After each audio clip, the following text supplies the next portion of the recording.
Hej allihopa! Lossa på julmonteringens bultar.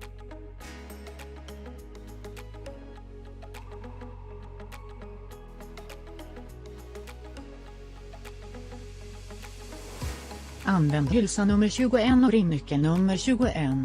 Avlägsna krängningshemmalänkens fästmuttrar som håller den fast mot fjäderbenet.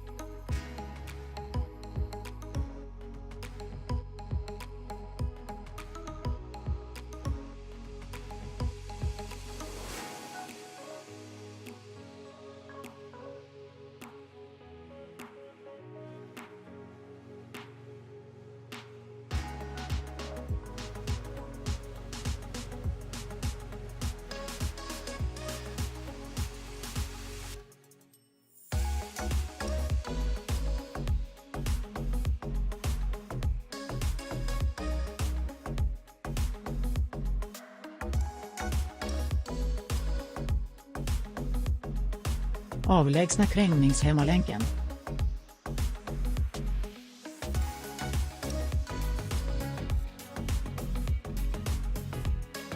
Installera ett nytt stag och dra åt krängningshämmarens och fjäderbenets muttrar. Använd hylsa nummer 21 och ringnyckel nummer 21.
Installera hjulet.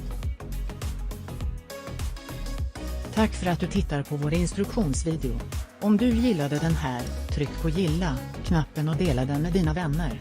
Ha en trevlig dag.